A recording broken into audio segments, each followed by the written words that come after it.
ಇದೆ ಅಂದರೆ ಏನಾಗಿದೆ, ಒಂದು ಕಡೆ BJP ಬೆಳೀತಾ ಇದೆ, ಇನ್ನೊಂದು ಕಡೆ ಕಾಂಗ್ರೆಸ್ ಬೆಳೀತಾ ಇದೆ. ಸೊ ನಮ್ಮ ಇರುವಂಥ ಮುಖಂಡರು ಯಾವಾಗ JDU JDS ಮರ್ಜ್ ಆಗುತ್ತೆ ಅನ್ನುವಂಥ ಮಾತುಕತೆ ಶುರು ಆದಾಗ ಜನರು ಭಾಳ ಮಂದಿ ದೇವೇಗೌಡರ ಜೊತೆ ಹೋಗಕ್ಕೆ ತಯಾರಿದ್ದಾರೆ. ಉತ್ತರ ಕರ್ನಾಟಕದಲ್ಲಿರುವಂಥ ಎಲ್ಲ ಮುಖಂಡರು, ಭಾಳಷ್ಟು ಮುಖಂಡರು ಎಲ್ಲ ಕಾಸ್ಟು ಎಲ್ಲ ಅದ್ರಾಗ ಅವರು BJP ಕಡೆ ಹೋಗ್ಬಿಟ್ರು, ಯಡಿಯೂರಪ್ಪನ ಕಡೆ ಹೋದರು. ಕೋಲಾರು ಈ ಭಾಗದಾಗಿರುವಂಥ ಲೀಡರು ದೇವೇಗೌಡರ ಜೊತೆ ಹೋಗು ಮನಸ್ಸಿರ್ಲಾರ್ದಂಥವ್ರು ಎಲ್ಲರೂ ಕಾಂಗ್ರೆಸ್ಗೆ ಹೋದರು. ಇನ್ನು ಇಲ್ಲಿರುವಂಥ JDU ಲೀಡರ್ಸು ದೇವೇಗೌಡರ ಜೊತೆ ಹೋದರು. ಇನ್ನು ನಮ್ಮಂಥ ಕೆಲವು ಮಂದಿ ನಾಯಕರು ಇಲ್ಲೇ ಉಳಿದ್ವಿ, ನಾನು ಸೋಮಶೇಖರ ನಾವಿಲ್ಲೇ ಉಳ್ಕೊಂಡ್ವಿ, ಇದೇ JDU ಅಂತ ಉಳ್ಕೊಂಡ್ವಿ.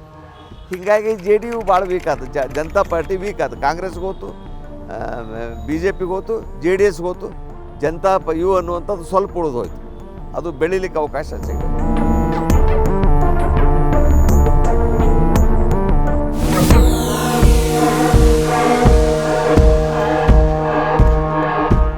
ನೋಡಿ, ಒಂದು ಟೈಮ್ನಲ್ಲಿ ಜನತಾದಳಕ್ಕೆ 58 ಸೀಟ್ ಬಂತು. 58 ಸೀಟ್ ತೊಗೊಂಡು ಕಾಂಗ್ರೆಸ್ ಬೆಂಬಲದಿಂದ ಕುಮಾರಸ್ವಾಮಿಯವರು ಮುಖ್ಯಮಂತ್ರಿ ಆದರು. ಅಲ್ಲ, ಅವಾಗ 58 ಬೆಂಬಲದ ಧರ್ಮಸಿಂಗ್ ಮುಖ್ಯಮಂತ್ರಿ ಆದರು, ಸಿದ್ದರಾಮಯ್ಯನ ಉಪಮುಖ್ಯಮಂತ್ರಿ ಮಾಡಿದರು.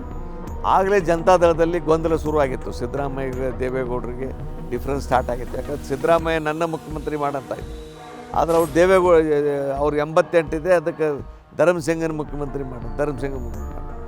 ಅಷ್ಟರೊಳಗೆ ಒಳಗಡೆ ಕೂತ್ಕೊಂಡು ಕುಮಾರಸ್ವಾಮಿಯವರು BJP ಜೊತೆ ಯಡಿಯೂರಪ್ಪ ಜೊತೆ ಹೊಂದಾಣಿಕೆ ನಡೆಯಿತು. ಹೊಂದಾಣಿಕೆ ನಡಕಾಗ JDSನ್ನೆಲ್ಲ ಕರ್ಕೊಂಡ್ಬಂದು BJPಯಿಂದ 84 ಜನ ಸಪೋರ್ಟು ಇಲ್ಲಿ ಸಪೋರ್ಟ್ ಮಾಡಿಕೊಂಡು ಕುಮಾರಸ್ವಾಮಿ ಮುಖ್ಯಮಂತ್ರಿ ಆದರು, ಯಡಿಯೂರಪ್ಪ ಉಪಮುಖ್ಯಮಂತ್ರಿ ಆದರು. ಅವರು 20 ತಿಂಗಳ ನಡೆಸಿದರು. 20 ತಿಂಗಳ ತಡೆದ ಮೇಲೆ ಏನು ಮಾತಿತ್ತು, ಯಡಿಯೂರಪ್ಪನ ಮುಖ್ಯಮಂತ್ರಿ ಮಾಡಬೇಕು ಅಂತ ಒಂದು ಕಂಡೀಷನ್. ಇವರು ಒಂದು ಕೊಡಲ್ಲ ಅನ್ನುವಂಥ ಮಾತು ಮಾಡಿ ಕಡೆಗೆ ಅವರು ಯಡಿಯೂರಪ್ಪರು ಮುಖ್ಯಮಂತ್ರಿ ಮಾಡಿದರು. 7 ದಿನದಾಗ ಗೌರ್ಮೆಂಟ್ ಕೇಳಿಬಿಟ್ರು. 7 ದಿನ ಗೌರ್ಮೆಂಟ್ ಕೊಡೋದಾಗ ಜನರಲ್ಲಿ ಏನಾಯ್ತಂದರೆ ಕುಮಾರಸ್ವಾಮಿ ಯಡಿಯೂರಪ್ಪ ಅವ್ರಿಗೆ ಮಾತು ಕೊಟ್ಟಂಗೆ ನಡ್ಕೊಳ್ಳಿಲ್ಲ ಅನ್ನುವಂಥ ಮಾತಾಡಿ ಇಲೆಕ್ಷನ್ ಹೋದಾಗ BJP 110 ಆರಿಸಿ ಬಂದರು. ಅವ್ರಿಗೆ 5-6 ಕೊರತೆ ಇದ್ದು 6 ಜನ ಇಂಡಿಪೆಂಡೆಂಟ್ ಸಪೋರ್ಟ್ ಮಾಡಿದರು, ಅವ್ರು ಸರ್ಕಾರ ಮಾಡಿದ್ರು.